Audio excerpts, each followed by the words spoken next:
Padre Pio, as you know, was an Italian, and I was talking to my Italian friend last night. She lives in a small mountain village, and before Padre Pio died, there was a great devotion to his work, because it seems that he was a very prayerful man and gave a great deal of healing. So people flocked to where he was.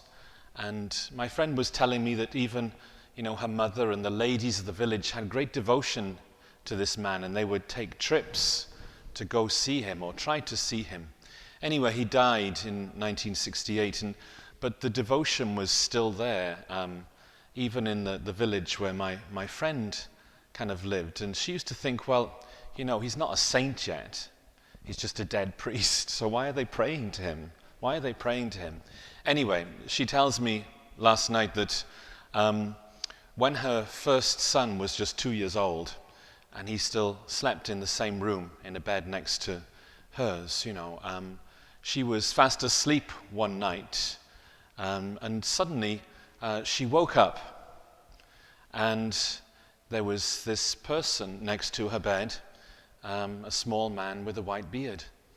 And as she saw this small man with a white beard, so she realized that her son, who was in his bed next to hers, he was choking and he wasn't breathing. And there was this moment of panic, and then instinctively she just started to pray. And so as she prayed and prayed, so her son, little by little, started to breathe again. And when she realized that her son was okay, and so the image or the person disappeared, and she said to herself, Padre Pio was with me. And she realized that it was Padre Pio who had woken her up from her sleep and had put her, if you like, to pray for her son who was dying. It turned out the son was having an asthma attack, but they hadn't been diagnosed at that age. But it was the instigation of Padre Pio and the prayer which he kind of brought her to that saved the child. I only learned that last night.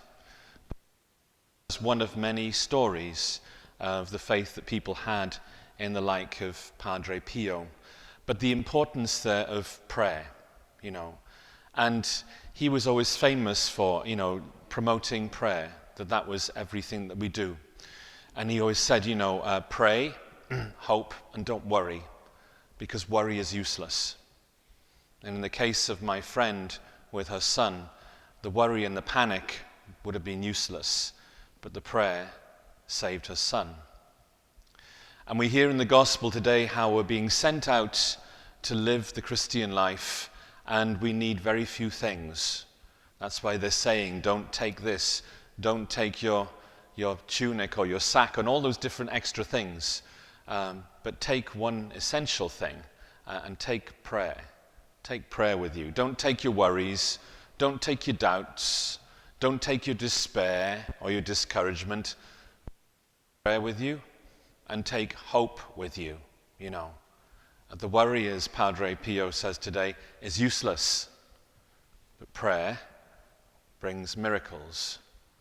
So wherever you're going today, wherever you're journeying, whether it's just to the grocery store or to see various people, whatever is burdening you, the worry you may have, or the lack of hope, or the lack of belief, leave it behind and take with you prayer and hope.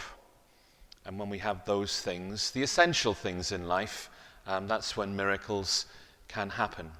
So today we honor Saint Padre Pio. We can pray to him and know that he is a good source of grace in our life.